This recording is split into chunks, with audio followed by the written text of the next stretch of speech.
आपको अच्छा लगे इसके लिए हम बोलते हैं आई लव मोहम्मद, ठीक है। और अगर हम आपसे बोले कि भैया भाईचारा का पेशकश निभाया जाए, आप भी बोलो आई लव जय श्री राम, क्या दिक्कत है इसमें? श्री राम नहीं बोल सकते हम, अभी भी हम कह रहे हैं ये भाईचारा है। रुकिए मैडम, थोड़ा थूक लूं, थूकता हूँ इसमें, ऐसी भाईचारा होती है। मैं आई लव मोहम्मद बोल रहा हूँ, मुझे कोई आपत्ति नहीं है। इनसे मैंने बोला कि आई लव जय श्री राम बोल दे। पैगंबर साहब है, पैगंबर साहब है, रिस्पेक्टेड पैगंबर साहब। देखो, जो हिंदू मुस्लिम भाईचारा है वो गाड़ी के दो पहियों की तरह है। जब तक दोनों पहिए सही सलामत रहेंगे गाड़ी ठीक ठाक चलती रहेगी, लेकिन जब गाड़ी का एक पहिया खराब हो जाएगा या पंचर हो जाएगा तो बेचारा अकेला पहिया गाड़ी कब तक और कहां तक खींचेगा। और ठीक ऐसे ही बेचारा हिंदू एक तरफा भाईचारा कब तक निभाएगा। ऑस्ट्रेलिया में ज्यादातर स्टेट्स में पटाखे बैंड है।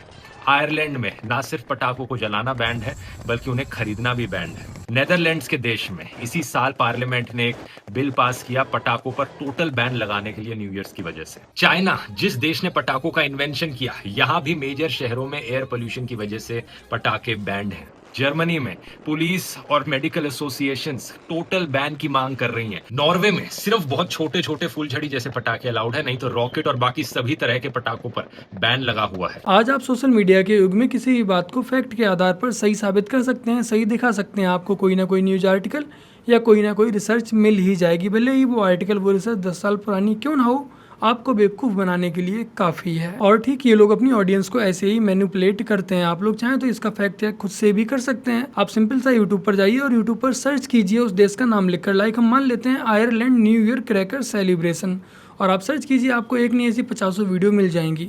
और इस ध्रुव राठी ने अपनी वीडियोस में जिन जिन देशों के नाम लिए हैं आप सबके साथ सर्च करके देख सकते हैं। आपको हर जगह न्यू ईयर सेलिब्रेशन में पटाखे फोड़ते हुए कई वीडियोस मिल जाएंगी। जुबैर खान जी, ये बताइए कितने पटाखे आपने बैठा रखे हैं दोपहर रात में? टोटल कितने हैं? इसमें कितने अलाउ है? 3 अलाउ है। किसने कहा इसमें 3 अलाउ है?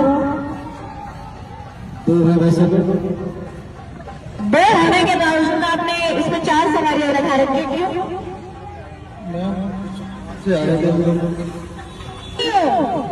क्या आप इन्हें समझाते नहीं हो?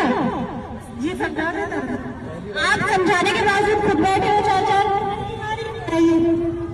गलती करने वाला होने से तो इन सभी लोगों से यातायात पुलिस से प्रॉमिस करते हो कि आप आइंदा ऐसा नहीं करेंगे? आइंदा नहीं करेंगे। कैमरे के सामने सॉरी बोला? सॉरी।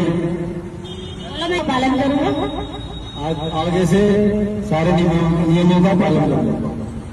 ठीक है, जाइए। खाने की चिंता नहीं, कमाने की चिंता नहीं, इलाज की चिंता नहीं, सब कुछ इन्हें मोदी सरकार मुफ्त में दे ही रही है। तो फिर क्यों ना 4 बीवी और 40 बच्चे पैदा किए जाएं। और टोपी व बुर्का देखकर पुलिस वालों की भी हिम्मत नहीं पड़ती है कि इनका चालान काटा जाए।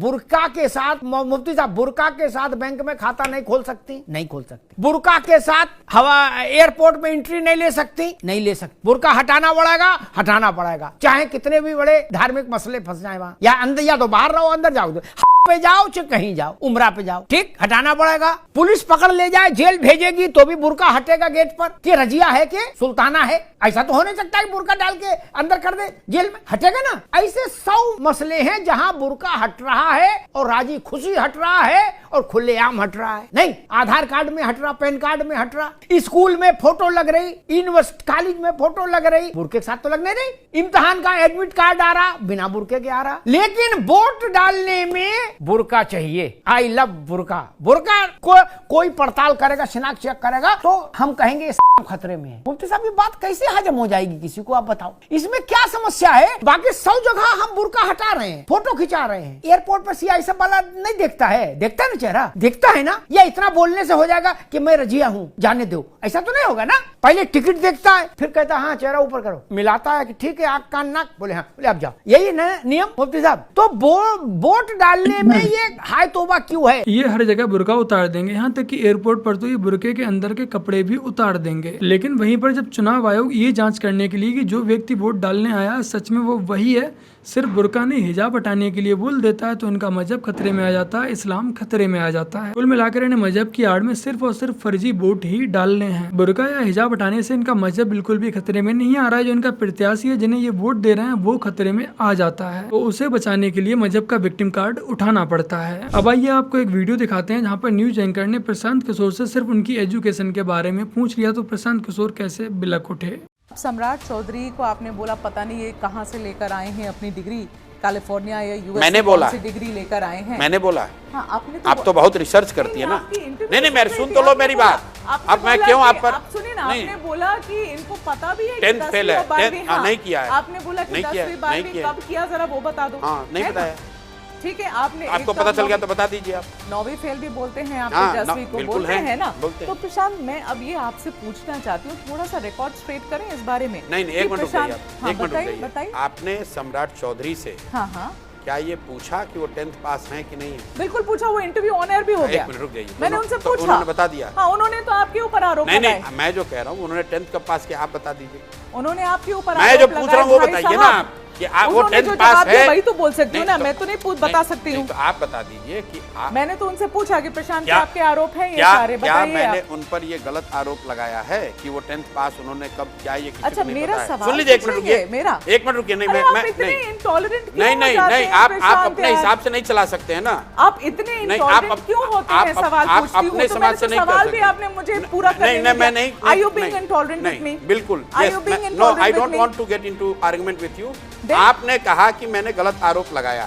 क्या I'm सम्राट asking a question, you're no not letting me I am not finish. No hold on. आपने कहा कि मैंने गलत आरोप लगाया। नहीं, मैंने बोला आपने आपने आरोप कहा- लगाया। नहीं, मैंने बिल्कुल बिल्कुल नहीं कहा कि नहीं, आपने गलत आरोप लगाया। मैं ये क्यों कहूंगी बिल्कुल नहीं, प्रशांत? बिल्कुल Is it for me to नहीं, decide? बिल्कुल It's नहीं, not for me to बिल्कुल decide. नहीं, I said don't- you don't put an raise- allegation don't raise on your him voice. and he responded. Don't raise your voice. अरे भैया, Don't raise your voice. you are being so intolerant. You're not letting me finish the question. No, I have given you half an hour. Tell me. It's done. I don't Tell want to. No, I don't want to prolong this interview forever. मेरे 4 और interview हैं। हाँ बिल्कुल, आप Please, बहुत आपका समय precious है। I do not want to prolong this interview any further. Please, आपको जो सवाल पूछना है, जो कहना है आप कहिए। मैं और कोई फर्दर सवाल नहीं लेना चाहता हूँ। This is my prerogative. Completely I do not prerogative. want to I take did any not further. say it was a wrong allegation. What did I say? I'm कि saying उनका ये कहना है। Please, तो मैंने बोला कि रिकॉर्ड स्ट्रेट करें प्रशांत। Please, I do not want to continue with any and continue. And why is that? No, I don't want because you said half an hour.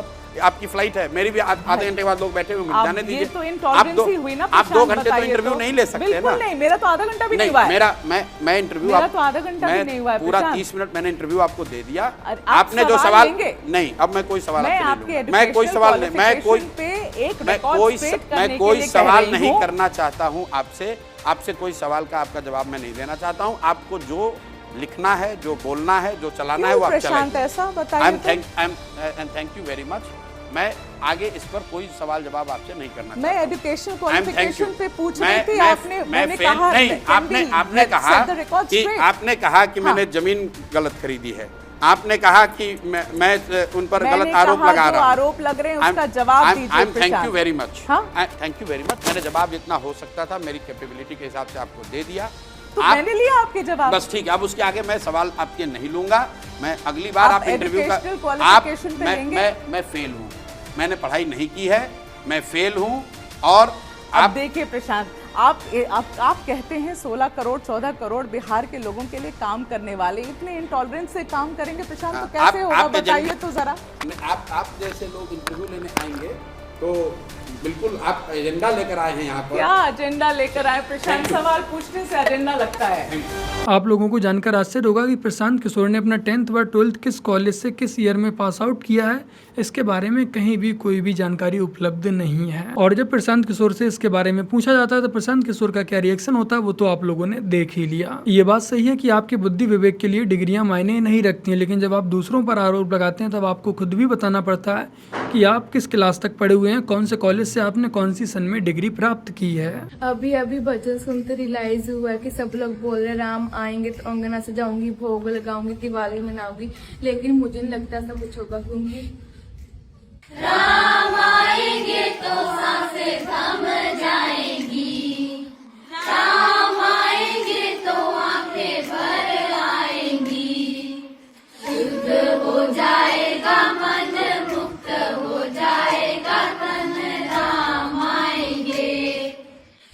हो जाएगा मन, मुक्त हो जाएगा तन, राम आएंगे। सियावर रामचंद्र की जय। तो बस मेरे प्यारे भाई बहनों, आज की अपनी इस वीडियो में इतना ही। वीडियो को लाइक शेयर कमेंट और अपने इस चैनल को सब्सक्राइब आज से कर लीजिएगा। और यदि आप लोगों ने कल वाली वीडियो नहीं देखी, आप तक नोटिफिकेशन नहीं आई है, तो यहाँ पर क्लिक करके एक बार आप लोग इस वीडियो को भी अवश्य देखिएगा। चलिए फिर मिलते हैं एक और नई वीडियो के साथ। तब तक के लिए जय हिंद, वंदे मातरम, जय श्री राम।